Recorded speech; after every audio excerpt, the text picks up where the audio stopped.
It turns out the number swapping debacle on Married at First Sight 2023 last night was way messier than we thought. How is that even possible? Because a sneaky MAFS source has revealed Harrison Boon was not the only groom to crack on with a lass on their wild night out after all. According to insider intel from Daily Mail Australia, grain of salt, etc., Dan Hunjas, who, if you don't recall, was the allegedly innocent guy Harrison threw under the bus to cover his own ass when it came out that one of them had exchanged numbers, actually did hit on a girl at the bar, despite his insistence that he didn't. And so did Cam Wood, who seemed to get out of it all unscathed. These guys are meant to be committed to their new wives, but couldn't resist temptation, the source told Daily Mail Australia. They claimed drinks were flowing and the guys were being rowdy AF, shouting, cheering and causing a scene at the venue. It's a wonder they didn't get kicked out of the bar, they said. Apparently things got pretty heated when the grooms got back to their hotel and plotted how to hide all this shit from their wives. Dan wanted no involvement in the scandal and was trying to play this good guy card. He was trying to throw the blame all on Harrison, the source claimed.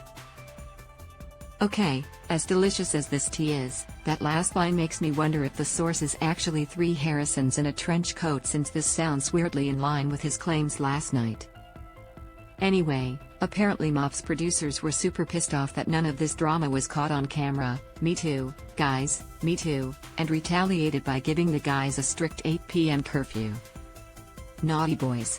I sigh me. The main scandal from last night's dinner party was that Janelle had overheard Dan speaking to her hubby on the phone about exchanging numbers with a girl while they were out, and wasn't sure if she should tell Sandy, Dan's on-screen wife.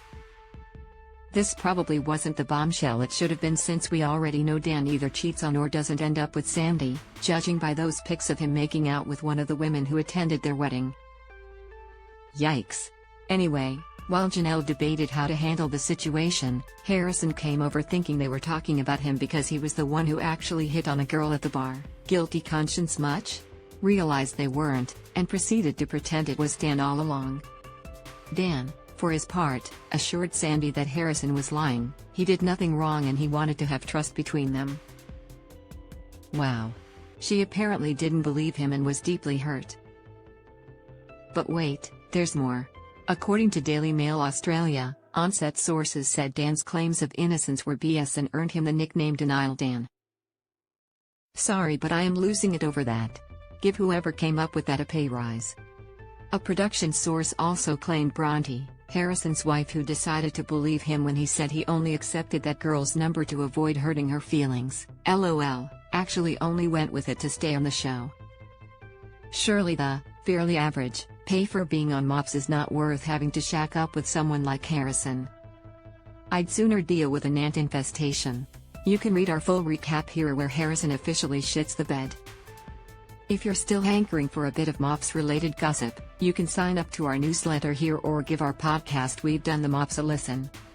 Image 9.